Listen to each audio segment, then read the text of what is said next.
Frances Gertsch, and I work for Parks Canada. I've been with Parks for 10 years, and I do it because I love national parks and I love being able to share stories about Canada with people that, just like you. And I had the privilege of working at the beginning of my career in Nunavut, and I'm going to take you on a tour of 2 national parks in Nunavut in the next 6 minutes and 40 seconds. So the 2 parks we're going to go and explore. The first one is Auyutuk National Park, and it's on Baffin Island. And it was established in 1976. And that means, Auyutuk in Inuktitut means the land that never melts. The second place we're going to go is the most northerly national park in Canada, which is Kucha, which means the farthest or the highest. So this is the entrance to Auyutuk National Park. It's on Pengertung Fjord on Baffin Island, like I said, and the story goes that Jacques Chrétien was flying over this part of Baffin Island. He was so struck by the beauty that he said to his wife Eileen, "Eileen, I will make a park here for you." And in 1976, Auyutuk National Park was born. So this is a map of Auyutuk National Park. It protects the Penny Ice Cap. It's one of the 2 last remaining parts of the Laurentide ice sheet that covered Canada, most of Canada, the northern US, 95,000 to 20,000 years ago. But with climate change, we've had a lot of melting that you can see in that picture, and we had to evacuate the park 2 years ago because of it. Spiking up around the park, we have incredible mountains. I had no idea what the mountains were like in Nunavut. This is Mount Thor, or Thor Peak. It's 1,250 meters tall and is said to be the highest vertical rock face in the world. Another one is Mount Asgard, which you see here.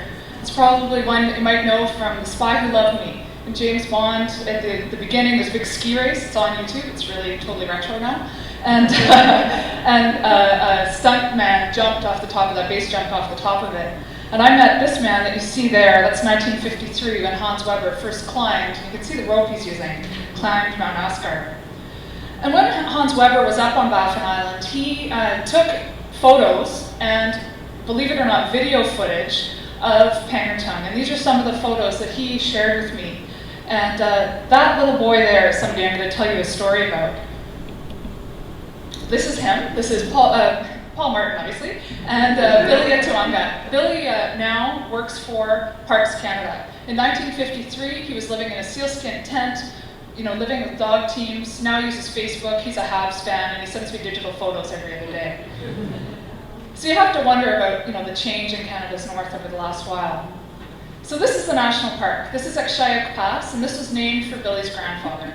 So the authenticity of meeting this man and then experiencing this national park, which is his homeland, is incredible. And so you hike through this. People tell me, well, I'm going to get lost. I say, if you go up, you're going the wrong way.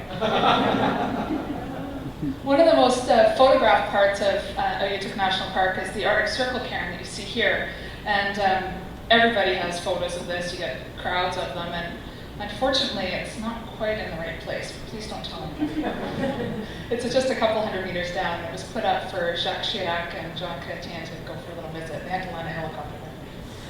So now we're going up to the very northern part of Canada, and I challenge you to look at maps of Canada and actually find this park. Most maps don't have it on. It's about 2,600 kilometers north of the Arctic Circle, and until recently it was the 2nd largest national park in Canada after Wood Buffalo. The next photo I'm going to show you is one of the main warden station at Tancred Fjord. To get here, you take a jet from Ottawa to Iqaluit, 2.5 hours. You take another jet from Iqaluit to Resolute Bay, another 2.5 or 3 hours. Then you sit there for a couple of days until you can fly, because Resolute is notoriously foggy, get on a Twin Otter, and you fly another 4 hours. And there, way up north, it's sunnier and warmer than it is at Tancred. This is Lake Hazen. This is one of my favorite places in the entire world, although there's still one more that I'll share with you. So this is Lake Hazen. It's an oasis. It's where we have caribou, we have muskox, we have Arctic hare. It can get to be 23, 24, 25 degrees in the summer on Ellesmere Island.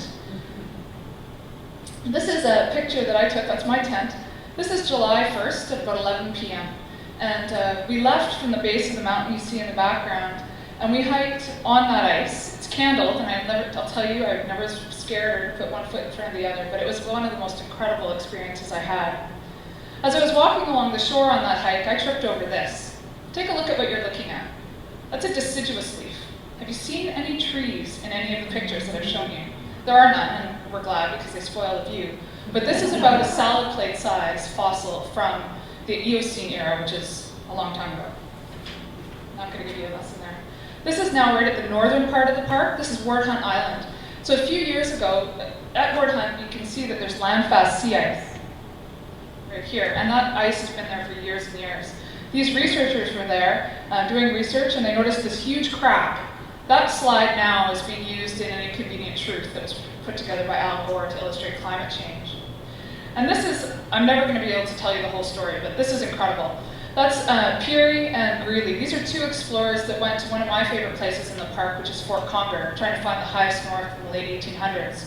Peary used Inuit traditional methods, and I'll share with that in a minute. And this is what Peary did. He built a barn. This is what he was going to house his men in for the winter. That barn was not insulated. It was about 10 by 30 feet, and the remnant is still there.